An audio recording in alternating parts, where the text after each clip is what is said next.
Join me to paint 4 mini abstract art demo paintings on a 4 by 4 inch frame.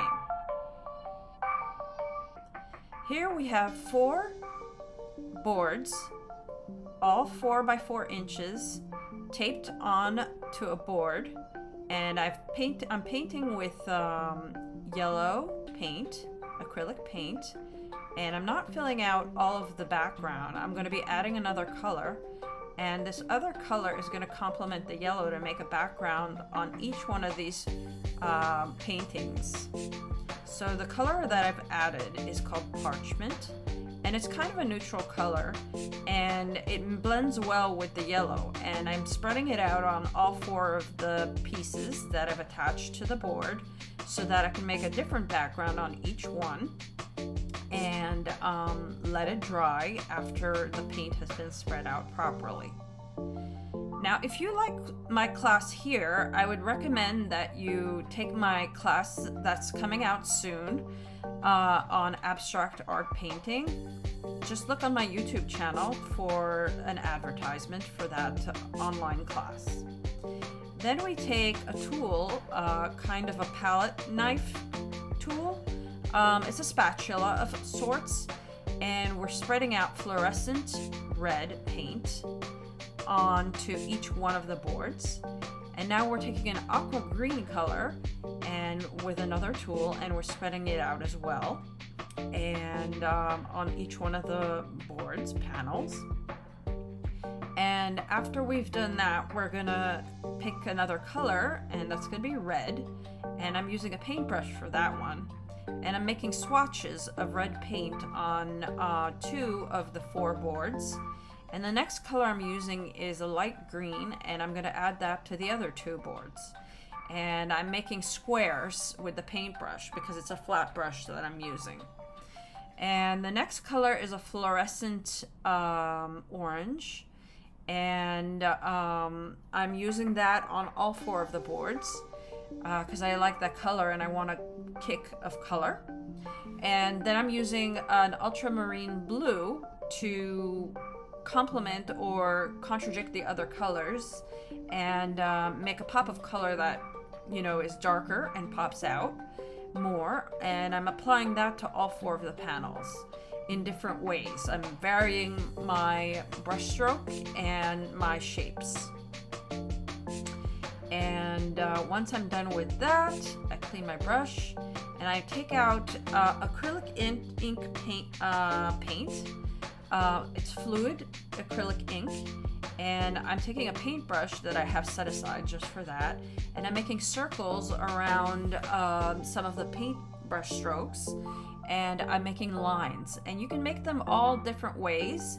For example, going from side to side like on this one, or up and down like on the other ones, and also up and down the lines.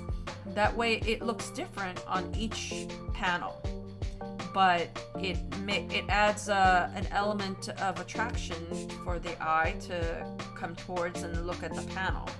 And on this one, I made a square around, the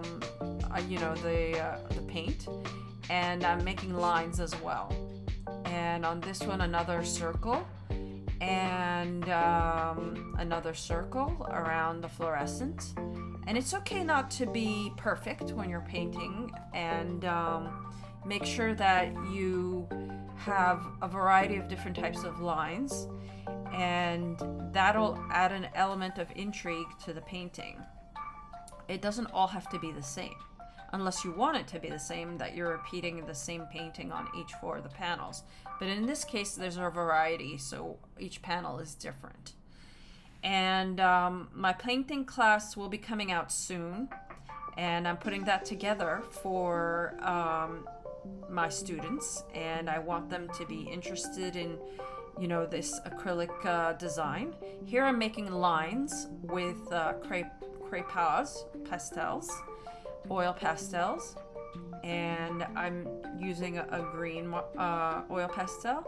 Now I'm making dots with a blue oil pastel, and they're all on different panels of the 4 panels, and I'm using magenta, or a type of purple. on that one. And finally a red, and I'm making little squares. So that can be a little bit of another element that comes in and gives it a little bit of variety. And finally, to top it off, I'm going to take some white paint, because I think a pop of white always comes out really nice on a painting, and it adds the contrast to the ultramarine blue, which is dark. And I'm putting that in different places throughout each painting, and I'm making sure that it adds a little bit of life to the painting and a contrast as well. And I'm going to find different places to put it. It can be overlapping other elements or by itself. Here it's overlapping the red and the blue. And then I'm going to take off the tape for the final reveal.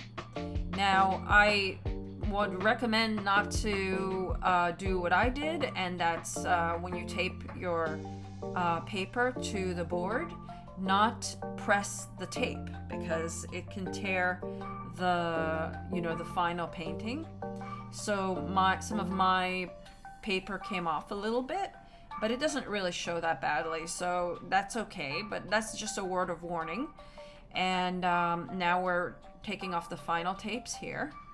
And I hope that you join me for my new classes, which are coming out soon. I'm in the preparing them now, and just keep an eye out for my new abstract art classes. Thank you so much.